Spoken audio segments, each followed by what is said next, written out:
آتے ہیں وَعَمِلَ عَمَلًا صَالِحًا، اور نیک عمل بھی شروع کر دے۔ یہاں ایک اشکال ہوگا کہ بھائی بعض دفعہ انسان توبہ کرتا ہے، جیسے کتنے مسلمان ہیں جو کہتے ہیں ہم نے توبہ کی پھر گناہ ہو گیا۔ اللہ تو شرط یہ لگا رہے ہیں کہ نیک عمل کرے، اس کے بعد پہلے توبہ کرے، ایمان لائے۔ ایمان تو مسلمان پہلے سے ہی لا چکا ہے، اس آزمائش سے تو اللہ نے مسلمان کو بچا لیا، لیکن آگے عملاً صالحاً بھی تو توبہ کی شرط ہے نا۔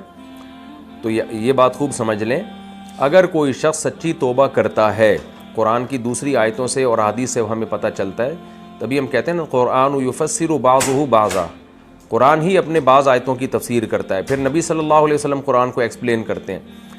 تو ہمیں یہ پتہ چلتا ہے قرآن اور حدیث سے کہ اگر کوئی شخص سچی توبہ کرے اور آئندہ گناہ نہ کرنے کا عزم کرے، اور اس کے آثار سے بھی لگتا ہو کہ واقعی یہ گناہ سے آئندہ بچنا چاہتا ہے، جیسے ایک آدمی کو عادت پڑ گئی ہے کہ بھئی کوئی زنا کرنے کی، اب اس نے سچی توبہ کر لی، لیکن وہ توبہ کرنے کے بعد وہ انہی جگہوں پہ رہے جہاں اس کو زنا کی دوبارہ ترغیب مل رہی ہے، تو اس کا مطلب اس نے توبہ کی نہیں ہے۔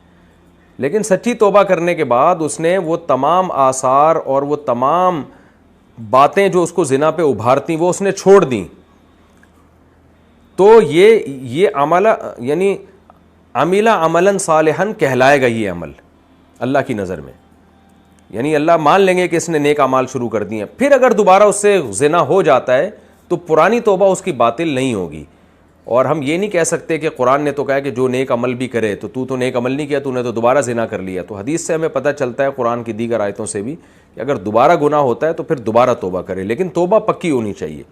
تو دوبارہ گناہ سے پہلی والی توبہ کالعدم نہیں ہو جاتی، اور دوبارہ سے زنا اس کے اعمال میں لکھا نہیں جائے گا، وہ سارے گناہ معاف ہو گئے تو دوبارہ سے۔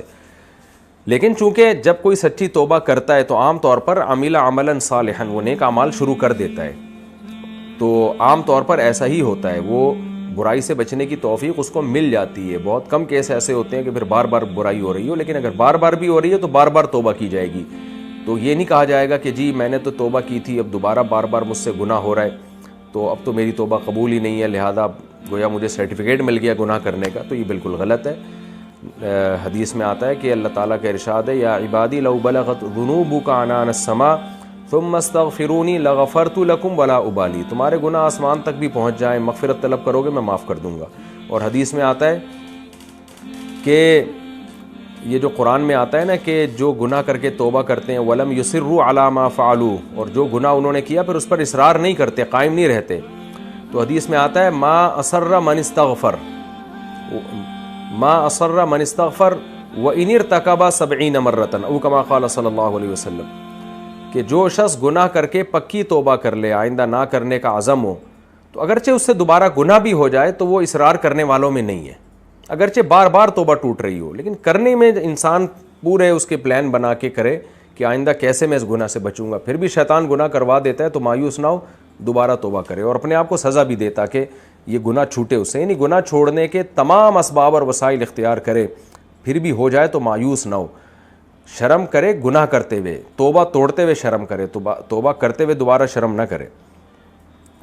آگے اللہ کے ارشاد ہے فَأُولَٰئِكَ يُبَدِّلُ اللَّهُ سَيِّئَاتِهِمْ حَسَنَاتٍ، جو اس طرح سے توبہ کریں گے کہ ایمان لائیں، توبہ کریں، آئندہ نیک اعمال شروع کر دیں، تو یہ وہ لوگ ہیں جن کے برائیوں کو اللہ نیکیوں سے تبدیل کر دے گا۔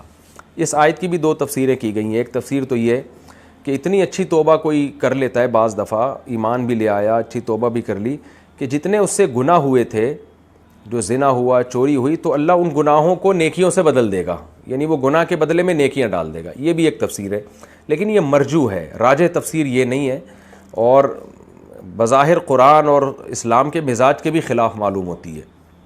اس سے تو یہ ہوگا کہ لوگ کیا کہیں گے کہ اچھا ٹھیک ٹھاک گناہ کر لو دبا کے، بعد میں سچی توبہ کر لیں گے تاکہ یہ گناہ بھی نیکیاں بن جائے۔ لیکن جو قرآن کے سیاق و سباق سے اور جو راجح تفسیر ہے وہ یہ ہے کہ یبدل اللہ سیئاتہم حسنات، اللہ بدلے میں دے دے گا ان کو، برائیوں کے بدلے میں نیکیاں دے دے گا۔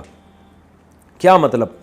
جو سچی توبہ کرتا ہے نا، بعض دفعہ انسان گناہوں میں اتنا آگے نکل جاتا ہے کہ وہ کہتے ہیں اب میں نے پکی توبہ کر بھی لی تو مجھے اتنی عادت پڑ چکی ہے، اب میں نیکیوں کے راستے پہ نہیں آ سکتا، میں اب ٹھیک نہیں ہو سکتا۔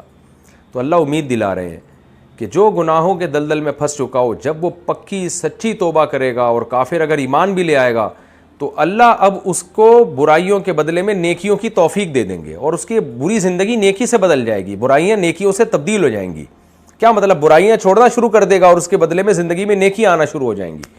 یہ مطلب ہے قرآن کی آیت کا, کہ ہم کہتے ہیں نا یار اس کی تو زندگیوں میں نشہ نکل گیا, اس کے بدلے میں اس کی زندگی سے شراب نکل گئی اور شہد آ گیا, تو شراب کے بدلے میں شہد مل گیا اس کو, اس کی شراب تو شہد سے تبدیل ہو گئی ہے, اس کی چوریاں تو صدقات و خیرات سے تبدیل ہو گئی ہیں. پہلے تو لوگوں کا مال لیتا تھا, اب الٹا دے رہا ہے, تو اس کی چوریاں تبدیل ہو چکی ہیں صدقات و خیرات سے, اس کا جھوٹ تبدیل ہو چکا ہے سچ سے, اس کی بزدلی تبدیل ہو گئی ہے بہادری سے, اس کی کنجوسی تبدیل ہو گئی ہے سخاوت سے, قطع رحمی تبدیل ہو گئی ہے, قطع رحمی ایک گناہ ہے نا, یہ گناہ تبدیل ہو گیا ایک نیکی سے, وہ نیکی ہے صلہ رحمی. ماں باپ کے ساتھ بدسلوکی ایک برائی تھی, وہ تبدیل ہو گئی ہے حسن سلوک سے. تو کیا مطلب؟ یہ ساری برائیاں نیکیوں سے چینج ہو رہی ہیں. کیا مطلب؟ ان کے بدلے میں نیکیوں کی توفیق مل رہی ہے. تو اس لیے اللہ کہتے ہیں اولئک یبدل اللہ سیئاتہم حسنات, یہ وہ لوگ ہیں جن کی برائیوں کو اللہ نیکیوں سے چینج کر دے گا. یہ جتنے برے تھے اتنے ہی اچھے بن جائیں گے. تو کیسی زبردست آیت ہے یہ. اور صحابہ کی زندگی میں تو ہمیں یہ نظر آتا ہے کیسے کیسے جرائم ہوا کرتے تھے ان لوگوں سے زمانہ جاہلیت میں. جب وہ ایمان لے کر آئے تو کیسے منبع خیر اور خیر کا سرچشمہ بن گئے. وہ کہا جاتا ہے حضرت عمر رضی اللہ تعالی عنہ نے ایسے زمانہ جاہلیت میں سخت دل تھے کہ روایات میں ہے کہ مردہ اپنی جو بچی کو زندہ دفن کرنے والوں میں ان کا نام آتا ہے. کیسے سخت دل, لیکن اسلام لانے کے بعد کیسے نرم دل اور انسانیت پر کیسا رحم, کہ خلیفہ بننے کے بعد راشن کا بورا جو ہے اپنی کمر پہ رکھ کے گھوم رہے ہیں اور تقسیم کرنے کے لیے کوئی ضرورت مند نظر آئے تو میں اس کو دوں, اور کیوں ڈر لگ رہا ہے کہ اگر کوئی میری سلطنت میں بھوکا سویا تو قیامت کے دن اللہ مجھ سے سوال کرے گا. تو یہ رحم کا جذبہ لوگوں کا آپ کے دل کے اندر پیدا ہوا. ایک عورت کہہ رہی ہے, بوڑھی عورت نے حضرت عمر کو رات کو نا حضرت عمر کو ڈانٹنا شروع کیا. اس کو نہیں پتا تھا امیر المومنین نہیں ہے, سوری ان کو معلوم تھا حضرت عمر ہے. حضرت خولہ رضی اللہ تعالیٰ عنہ اتنا ڈانٹا حضرت عمر کو, حضرت عمر اس بوڑھی عورت کی ڈانٹ سنتے رہے تحمل کے ساتھ. خادم نے اس عورت کو کہا کہ چپ ہو جا, امیر المومنین ہے, تو کیوں ان کو اتنا کہہ رہی ہے؟